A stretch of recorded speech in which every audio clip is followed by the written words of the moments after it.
Thursday right here on First Take. Going to be fun. Fellas, time to run the 2-minute drill. 2 minutes for each of the following NFL topics, and yes, you will be timed. Let's start the clock. First up, the good news for Houston. Deshaun Watson, Magic gets them a win against the Raiders. Bad news, J.J. Watt out for the year with a pectoral injury. Are the Texans Super Bowl contenders, Max? Top to bottom, I would say no, but they are a wild card as Super Bowl contenders because of that man, Deshaun Watson. I said it in college. It's the reason I picked Clemson in that rematch with Alabama. I thought he was the best player on the field the first time around. He was more experienced. He could get it done. First couple of years of his career in the books, he showed promise. He's been excellent at times.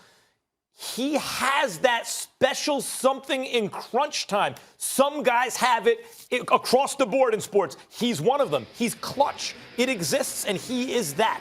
And because of Deshaun Watson, I can't count them out, but I don't believe in this roster top to bottom like I believe in some others. Not sold on them at all because Bill O'Brien and his coaching staff, I'm not sold on them. I'm not sold on the Houston Texans defense with the absence, first of Jadeveon Clowney and now of J.J. Watt. Deshaun Watson is the truth and a half, but he's not enough in the AFC this year. I don't believe it.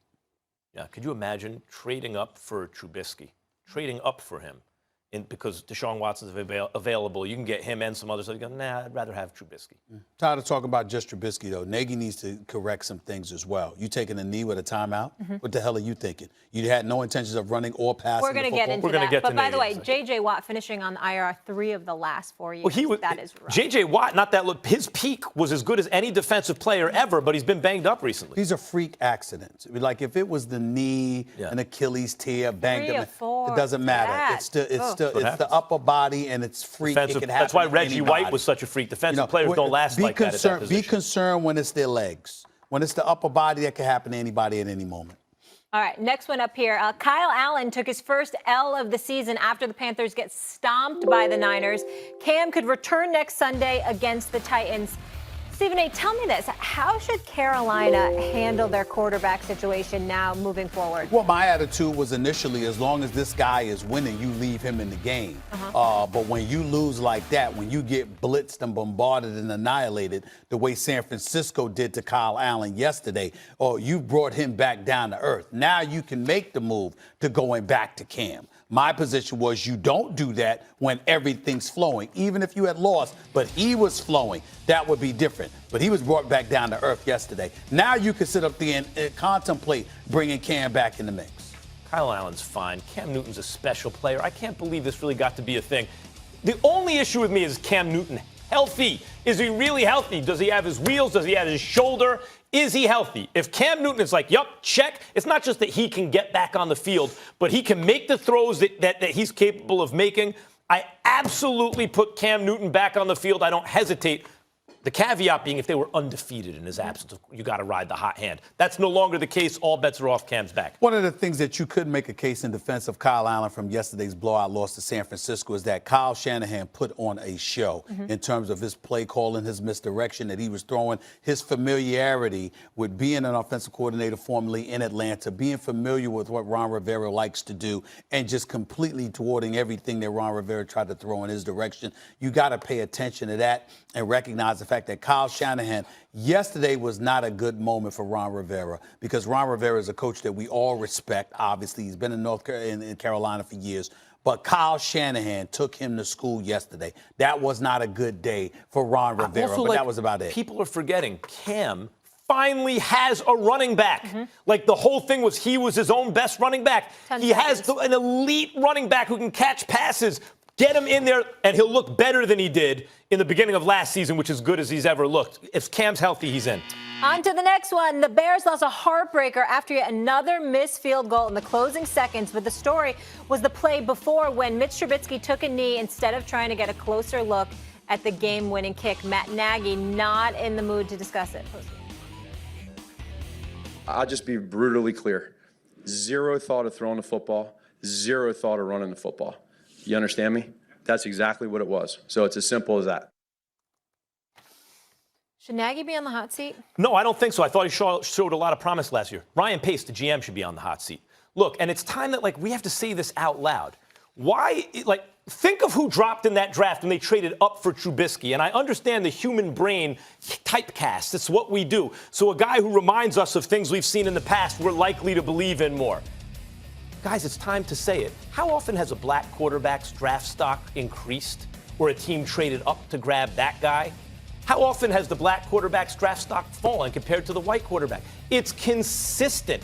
And that means, to my mind, that people are relying on stuff that fans and media can rely on. But if you're doing your due diligence, and if it was one isolated incident, that's fine. But it seems to me consistent throughout even recent NFL history.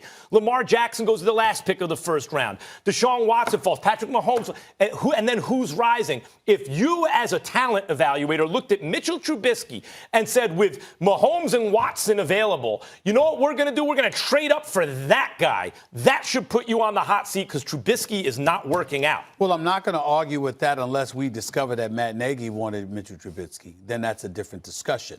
Also, we have to pay attention to this fact.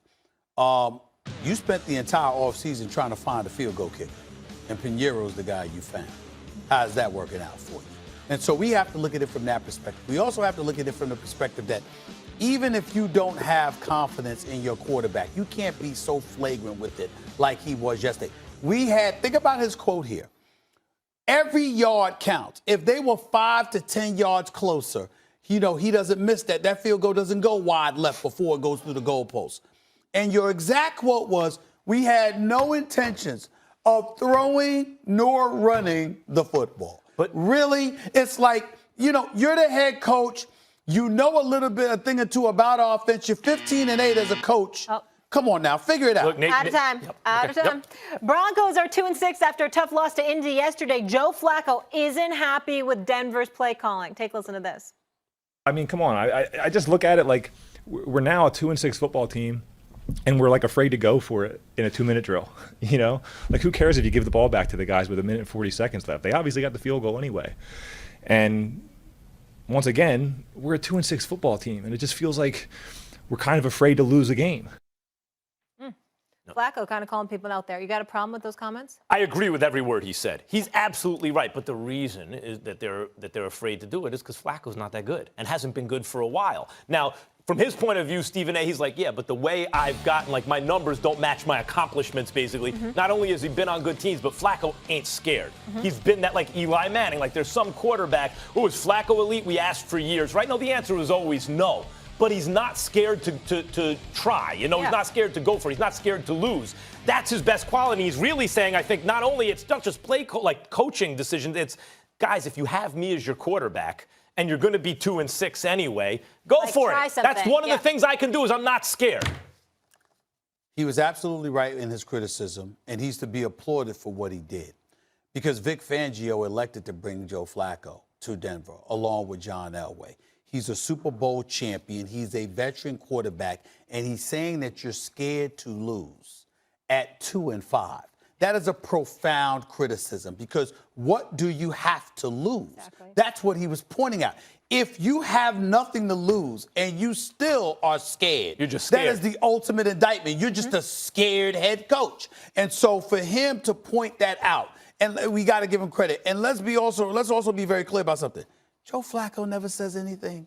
Yeah. He never says anything. So for him to come out and say those words, you know how bad it is with Fangio and Denver. Scared money doesn't make any money. All right, Bill Belichick won his 300th career game on Sunday, becoming only the third coach in history to reach that mark. Tom Brady spoke about Bill after the win.